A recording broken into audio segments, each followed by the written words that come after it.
Bienvenue sur Élixir de Confiance, le podcast qui redonne le pouvoir aux femmes en vous aidant à reprendre confiance en vous pour enfin vous épanouir pleinement dans votre vie et dans vos relations. Je suis Jessica et ma mission est d'aider chaque femme à s'aimer et trouver la clé du bonheur en elle pour pouvoir créer des relations plus saines et plus sereines sans s'oublier.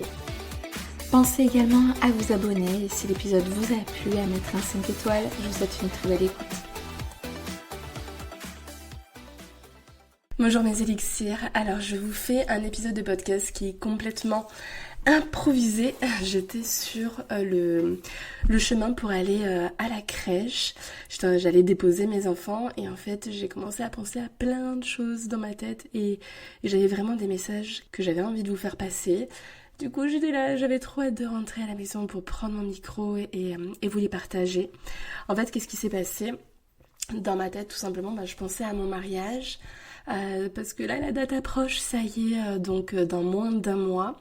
Et en fait, je pensais au fait qu'il y aura ma mère, il y aura mon père, donc qui ont divorcé quand j'avais 6 ans. Et voilà, c'est pas du tout l'amour fou entre eux. Et je me suis dit, c'est quand même beau parce que ils vont faire cet effort pour moi. Et là, je me suis dit, mais pourquoi je pense ça? Cet effort pour moi, comme s'il y avait un doute de j'en vaux la peine ou pas. Et non, et donc du coup j'ai commencé à réfléchir à tout ça et c'est là où ça a cheminé et c'est vrai que je sais que vous êtes nombreuses vous aussi à vous poser cette question-là, de ce sentiment d'être aimable en fait et de vouloir être aimé de la part de tous. Je pense sincèrement que c'est humain, que bien évidemment on a envie d'être aimé, d'être apprécié, d'être ce petit plus dans la vie de quelqu'un. Que de savoir aussi que les autres pensent à nous, etc. Je pense que c'est vraiment humain et il n'y a pas de mal derrière ça. Le truc, lorsque ça devient pas très sain, c'est surtout lorsqu'on a besoin de l'amour des autres pour s'aimer. Et vraiment retenez ça, c'est là où ça devient un problème. Et c'est très très très souvent le cas. Le fait d'avoir besoin de l'amour des autres, donc en fait de la validation, si je suis aimée, ça veut dire que je suis une bonne personne, alors dans ce cas-là, je vais pouvoir m'aimer. C'est comme si on a besoin d'une autorisation. Comme les autres m'aiment, alors ça va. C'est ok, je peux m'aimer. Non mais en fait, ce qu'on n'a pas compris, ou du moins ce que vous n'avez pas compris, parce que moi je l'ai quand même compris il y a de nombreuses années, c'est que l'amour, de manière générale, n'a pas à être conditionné. Que ce soit l'amour de soi ou l'amour des autres. Donc petit aparté par rapport à l'amour des autres, je sais que la plupart d'entre vous ont ce driver du faire plaisir, c'est-à-dire qu'elles sont guidée par le fait de faire plaisir aux autres. Mais parce que derrière, il y a une véritable souffrance. Je fais plaisir aux autres, non pas parce que je suis Mère Teresa, même s'il y a un petit côté là-dedans, mais c'est surtout parce que derrière, ce que je viens chercher en faisant plaisir aux autres, c'est de la reconnaissance, c'est de l'attention et c'est de l'amour. Donc, lorsque je fais plaisir aux autres, je pense que lorsque je vais faire plaisir aux autres, je vais derrière obtenir quelque chose. Sauf que l'amour, c'est pas ça. C'est pas je fais quelque chose pour obtenir quoi que ce soit. Ça, on n'est pas du tout dans l'amour sain. Ce qui va être sain, ça va être d'aimer quelqu'un sans condition. En fait, voilà, c'est ça. L'amour n'est pas conditionné. Que ce soit l'amour de soi ou l'amour des autres. Je n'ai rien à faire pour être aimée. Et de la même manière pour moi, je n'ai rien à faire pour m'aimer. Tout est une question d'autorisation. Juste pour faire un petit parallèle un peu, moi, avec mon histoire, c'est que, du coup, quand j'étais petite, je me suis pas sentie ultra aimée. J'ai pas senti cet amour absolu de mes parents. Mon père, il est ultra distant. C'est pas du tout l'homme qui va avoir de belles paroles pour toi, qui va te valoriser. Au contraire, il aura plus tendance à te descendre. Et ma mère, voilà, elle était un petit peu perdue dans ses relations amoureuses, toujours à mettre les hommes sur un piédestal. Et moi, je me suis longtemps sentie voilà, mise de côté. Et donc, du coup, j'ai quand même voilà, ce truc à l'intérieur de moi, une micro-partie quand même, mais qui est quand même présente, même si je la cache et que je vais de l'avant et voilà. Mais de me dire, ouais, est-ce que vraiment je suis aimable? Parce que quand on a manqué de l'amour de ses parents, c'est vrai que ça vient créer une blessure à l'intérieur de soi. La question, c'est pas comment faire pour ne plus avoir cette blessure-là, c'est plutôt, ok, qu'est-ce que je fais de cette blessure? Comment je fais pour avancer malgré cette blessure? On n'enlève pas une blessure. Alors oui, quand on s'ouvre le bras, par exemple, voilà, ça en fait une cicatrice. Oui, on peut se faire enlever la cicatrice, mais bon, voilà, sans partir dans des trucs comme ça, en tout cas, ça laisse une trace. Pour autant, est-ce qu'on ne peut plus se servir de notre bras? Non, je crois pas. Donc, dans la vie, c'est pareil. On a beau vivre des choses assez compliquées, des épreuves qui viennent nous... c'est ma caméra qui saute. On a beau vivre des choses difficiles dans notre vie, pour autant, on avance quand même. C'est pareil.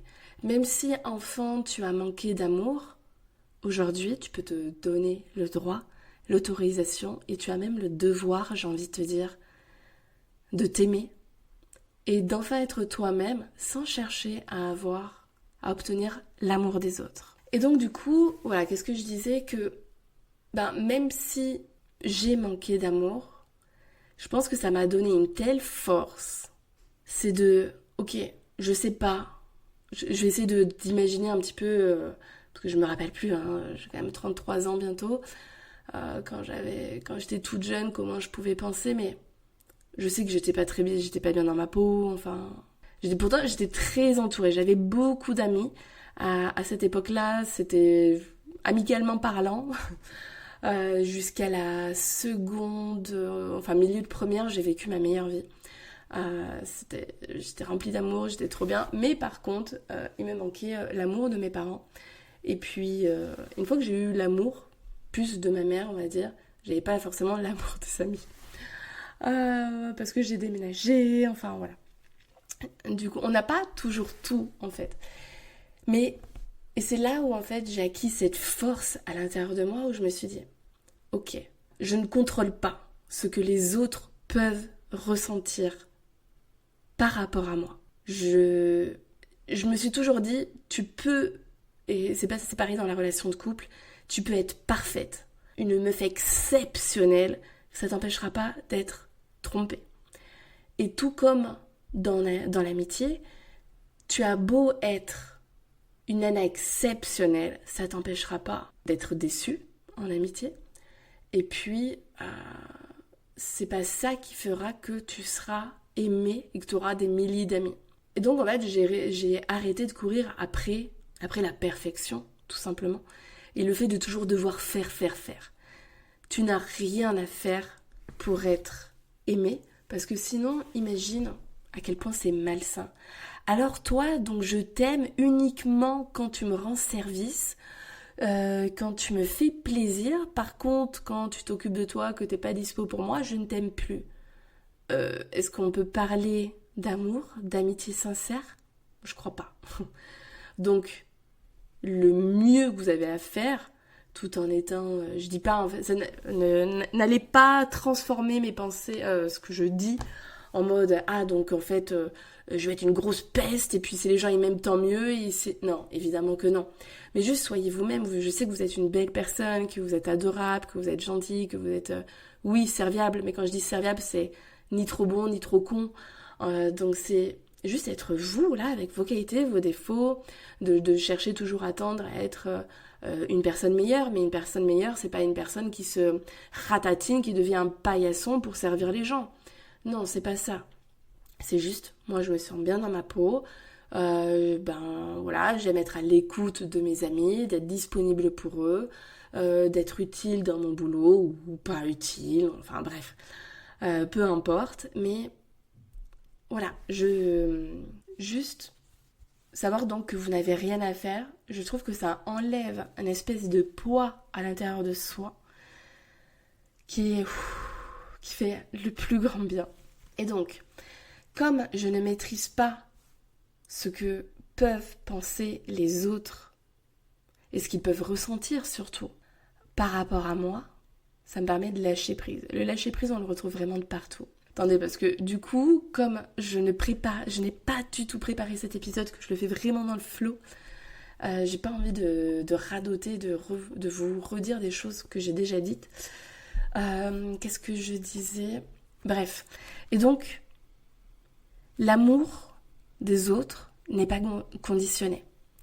Et comme je n'ai pas vraiment la main sur ce que les autres peuvent penser de moi, l'unique chose sur lequel je peux travailler, que j'ai du pouvoir, c'est sur l'amour que je me porte. Ça, c'est votre devoir pour toute la vie. Et ça, c'est vraiment le seul travail à faire sur vous, c'est de vous aimer. Tant que vous n'allez pas vous aimer pleinement, sans condition, vous ne serez jamais en paix avec vous-même. Et moi, ce qui m'a permis de me maintenir, d'être aujourd'hui cette femme qui a ce qu'elle a toujours rêvé dans la vie, c'est-à-dire d'être à mon compte. Bon, je mets mettre à mon compte avant les enfants, mais c'est pas vrai. Non, d'avoir une famille avec un mari super, des enfants, d'être à mon compte, et surtout d'être cette femme qui en veut, qui a de la poigne, qui a de la force, qui est solide, voilà, qui ne s'envole pas au moindre coup de vent dès qu'il se passe un truc dans sa vie. Je sais que je suis pleinement présente à moi-même et que je m'aime, tout simplement. Je sais que je suis une femme bien et que j'ai énormément de capacité, de force. Et le fait comme ça de s'aimer, d'être présente à soi, c'est vraiment le plus beau des cadeaux que l'on peut se faire. C'est pas du tout prétentieux de dire quelque chose comme ça, je milite là-dessus. Les personnes qui pensent que c'est prétentieux, c'est parce qu'elles sont à des années-lumière et que du coup, elles se trouvent une excuse en disant « Ah non, mais c'est pour les gens qui pètent plus haut que leur cul. » Pas du tout. On doit toutes et tous tendre là-dessus.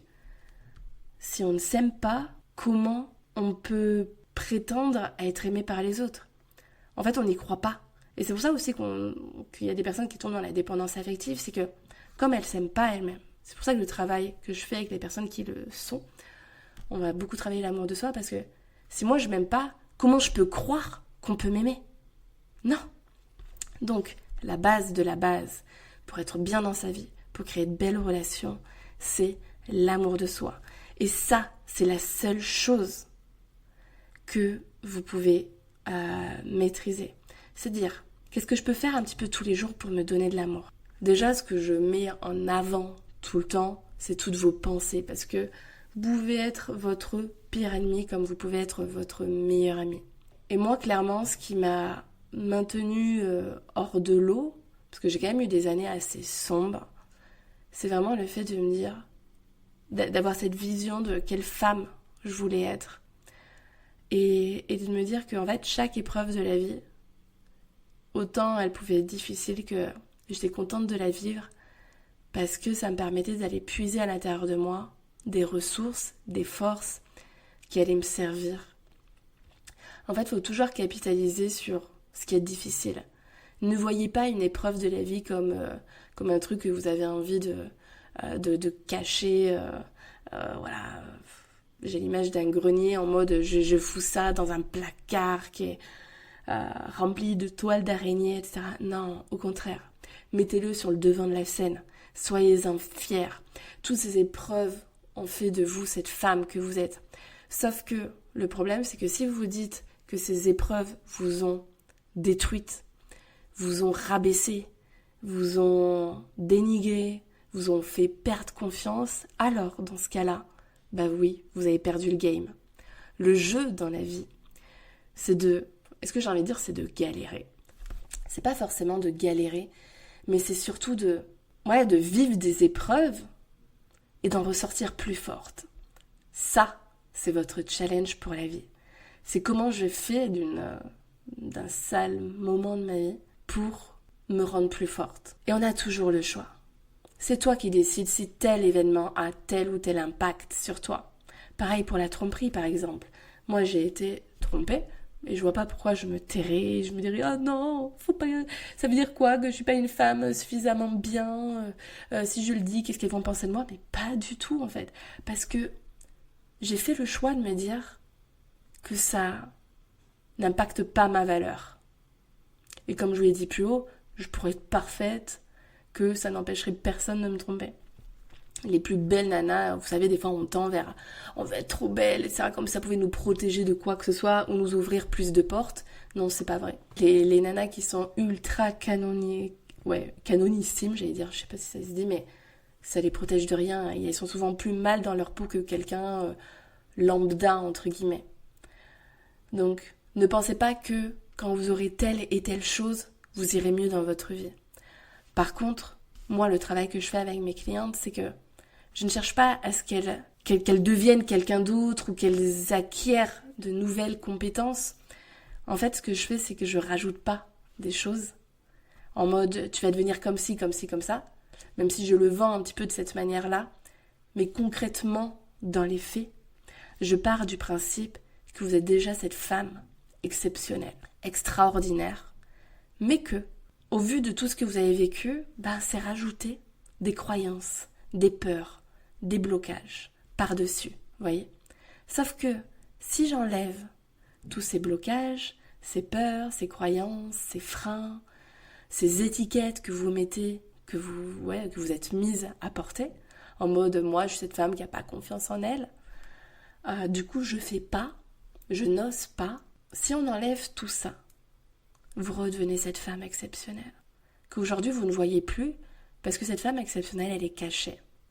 Elle est cachée sous tout ce que je viens d'énoncer. Donc, je ne cherche pas à vous amener à acquérir, même si je vous aide quand même à travailler sur votre état, sur votre manière de penser, etc. Mais je veux dire, concrètement, je ne vais pas vous apprendre quelque chose. Je vous aide surtout à enlever. Et la plupart de mes clientes, elles se rendent compte que quand on fait notre accompagnement, mais ouais, en fait, j'étais déjà cette femme-là. Mais oui. Et vous êtes toutes cette femme extraordinaire, sauf que vous n'en avez pas conscience. Donc on enlève. Vous êtes un petit peu comme une rose, où en fait, pour atteindre le bulbe, je vais enlever des pétales. Même si oui, il faut surtout pas enlever les pétales d'une rose, même si elles sont fanées, sinon elle va mourir. Bon, n'allez pas là-dedans, on n'est pas fleuriste. Mais juste, voyez que pour atteindre le centre de quelque chose, le bulbe, voilà, juste j'enlève des pétales. Parce que je vous compare plus à une rose qu'à un oignon, hein. Quand même plus sympa. Donc, tout ça pour vous dire, aimez-vous. Vraiment, acceptez-vous tel que vous êtes. Je sais que c'est pas facile, parce que ça fait des années que vous vous détestez, ou vous y allez doucement, mais surtout vous avez tendance à énormément vous autoflageller. Et moi, mon travail, c'est de vous aider à vous aimer. D'abord, aimez-vous, vous, et le monde vous aimera. Même si on s'en fout que ce soit le monde, juste quelques personnes. Mais je veux dire, c'est pas le chemin inverse. Voilà, retenez ça. Vous n'avez pas besoin que les autres vous aiment pour vous aimer. Vous vous trompez de bataille. C'est pas ça. Aimez-vous et ensuite, les autres vous aimeront. Et si la terre entière ne vous aime pas, vous en ficherez. Parce que ce qui compte, ce sentiment le plus merveilleux du monde, qui est de se dire « Putain, je suis une femme super ». Et si vous n'avez pas écouté le témoignage d'Olivia, allez le voir. Et en 4 mois, elle s'est sentie comme ça. Elle a dit, ce sont ses mots, « Je suis une femme unique, je suis une femme extraordinaire ». Et moi, c'est ma mission de vie en fait, de vous amener à ressentir ça aussi. Que toutes les femmes se mettent à penser comme ça. Et si nous, cette génération actuelle, on se met à s'aimer soi-même, sans condition, peu importe nos échecs, nos réussites, etc., on s'aime tout simplement parce qu'on est des êtres humains. On a une bonne image de nous, ça aussi c'est important, de travailler là-dessus. Du coup, on est beaucoup plus libre. Et on n'a plus besoin de porter des masques pour chercher à se fondre dans la masse. D'ailleurs, j'ai autre chose qui me vient parce que j'ai aussi des clientes qui se sentent très différentes. Et parce qu'elles sont différentes, elles disent qu'elles ne peuvent pas... Enfin, du coup, comme si il y avait un acte égal une conséquence. Enfin, du moins, ok, je ne suis pas comme tout le monde, alors je ne peux pas m'aimer. Mais non, on aime la différence. Je me suis très longtemps aussi sentie différente des autres. Notamment une période de ma vie où j'ai été... ma mère, elle s'est fait muter par son travail quand j'étais en milieu de première. Donc je suis arrivée dans une classe dans le sud de la France, à Marseille. Et ça faisait déjà 6 mois, 4 mois qu'ils étaient non-stop, voire la seconde, ils l'avaient passé ensemble. Donc moi, j'arrivais un petit peu comme un cheveu sur la soupe. Et je me suis sentie très, très différente. Dans le sens où je n'étais pas acceptée telle que j'étais. C'était un peu... Déjà, les gens me calculaient pas. Enfin, me calculaient pas. Ils me calculaient derrière mon dos. Il y avait beaucoup de critiques. Mais par contre, devant, personne ne venait m'adresser la parole, me prendre sous son aile, la petite nouvelle. Non. Ce que moi, j'aurais fait, quoi, je sais pas. Bon. On n'a pas tous la même manière d'agir. Et du coup, j'ai vécu le milieu de première et la terminale. J'étais très, très seule. Heureusement, je me suis faite 2 amies en dehors de l'école qui habitaient là où j'étais, mais je passais mes récrés toute seule, je mangeais toute seule. Heureusement, j'avais ma grand-mère qui venait. Ça nous a énormément rapprochés. Mais cette notion d'être différente, je la connais très, très bien. Et même aujourd'hui, j'ai beau ne pas me définir comme ça, mais quand j'entends les autres qui peuvent parler de moi, ou des fois j'ai l'impression d'être un énergumène un peu chelou, dans le sens où c'est vrai que les gens cachent, on les aime ou on les aime pas. Peut-être que sur mon podcast, vous le ressentez pas comme ça. Vous avez l'impression que j'ai eu envie de dire normal, ça craint, non? Non, pas normal, mais je veux dire... je me fonds dans la masse et en fait, pas du tout. C'est vrai que moi, je détonne un peu. C'est-à-dire que j'ai une apparence très, très apprêtée. Je suis très féminine, j'aime prendre soin de moi, je suis coquette. On peut dire que je suis classe. Et ce qui va faire que je vais être assez différente. Après, voilà, pas dans le milieu professionnel, ça se ressent pas. Mais dans la vie de tous les jours, ma personnalité, c'est que je suis ultra cash. C'est-à-dire, je passe pas par 40 chemins, je suis spontanée. Et donc, je fais énormément rire.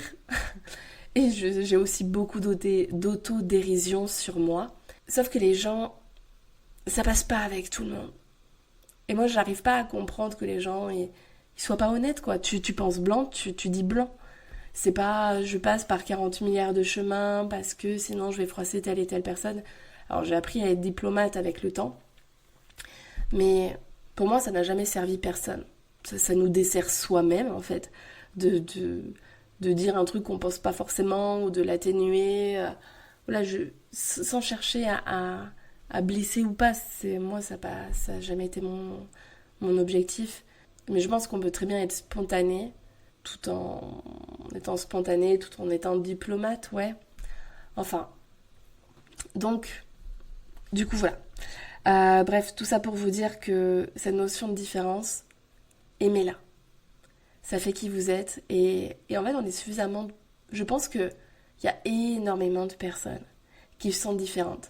C'est pas parce qu'elles ne se mettent pas une étiquette sur la tronche en disant moi, je me sens différente. Mais je pense qu'il y a beaucoup de personnes qui se ressentent comme ça. Ou d'autres qui font tout leur possible pour essayer de rentrer dans le moule, qui rejettent cette partie-là d'elle. Mais je trouve que c'est tellement dommage. Aimez-la, cultivez votre différence et vous verrez que déjà ça ne vous empêchera pas du tout d'être aimé. Au contraire, ça va sans doute vous rapprocher des autres qui se sentent comme vous. Donc, juste arrêtez de vous poser 1001 questions. D'être un petit peu dans cet ultra contrôle de « Ok, faut que je sois comme ça pour être aimé. » Mais qui te l'a dit? C'est écrit où? Dis-moi. Parce que t'as tenté? Mais en fait, je suis sûre que t'as tenté qu'une seule manière.